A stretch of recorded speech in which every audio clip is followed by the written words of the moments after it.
காடு முழுக்க காட்டு மரங்களோட ஒசைய சொல்றது. ஆறு தன்னோட பாட்டு பாடிக்கிட்டு இருக்குது. அந்த காட்டு நடுவுல தான் ரோஹன் அண்ணன் இருந்தாரு. ஒரு பெரிய சிங்கம். ஒரு காலத்துல அந்த காட்டு ராஜா தான். ஆனா காலம் சுழிய மாறிடுச்சு. ஒரு புது வலுவான சிங்கம் வரிசேக்க ரோஹன் ராஜாவ பார்த்து டாடா சொல்லி அனுப்பிடுச்சு. இப்ப அவன் தனியா அலைஞ்சிட்டு இருக்கான். அவன் நடக்கிற ஒவ்வொரு அடியும் கஷ்டம்தான். மேல நெறைய பட்டமா இருந்த மயிர்ல இப்ப பசுமை, காய்ந்த இலைகள். சத்தமா முழிக்கிற குரல் கூட தேங்கி போயிடுச்சு. ராத்திரி தான் ரொம்ப கஷ்டம். காடு சத்தமா இருக்கும், யானை ஊளையிடும், புலி கரையிடும், காற்று வீசும். ஆனா அந்த ஓசையில அவனோட குடும்பம் இல்ல. தன் குட்டி சிங்கங்களோட விளையாட்டு, சிங்கங்களோட நட்பு, நான் தான் ராஜான்னு இருந்த அந்த பாவனா இப்பெல்லாம் நழுவி போயிடுச்சு.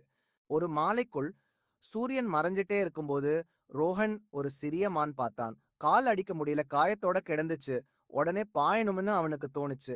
ஆனா அந்த மான் கண்ல ஒரு தெறி பார்வை இருந்துச்சு. அது ரொம்ப பயந்து இருந்துச்சு. ரோஹன் கவனமா இருந்தான். அவன் அதுக்கு எந்த தீங்கும் பண்ணல. அந்த ராத்திரியும் அந்த காட்டுல திரியும் ஜீவன்கள் இருந்து அதுக்கு பாதுகாப்பா இருந்தான். கால வந்துச்சு. அந்த மான் கொஞ்சம் நல்லா ஆகி நின்னு ஜம்ப் பண்ணி ஓடிட்டுச்சு. போறதுக்குள்ள ஒரு தடவ திரும்பி பார்த்துச்சு. அந்த பார்வை பார்த்ததும் ரோஹன் மனசுல ஒரு உணர்வு வந்துச்சு. ஒரு தனிமை இல்ல, ஒரு பொறுப்பு மாதிரி. அவன் இப்ப ராஜா இல்ல, ஆனா சிங்கம் தான்.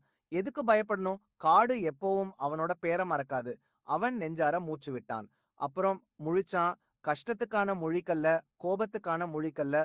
அது ஒரு வலிமையோட முழிக்க காடு கேட்டுச்சு. ஒண்ணு அதுவும் முழிச்சு பதில் சொன்னுச்சு.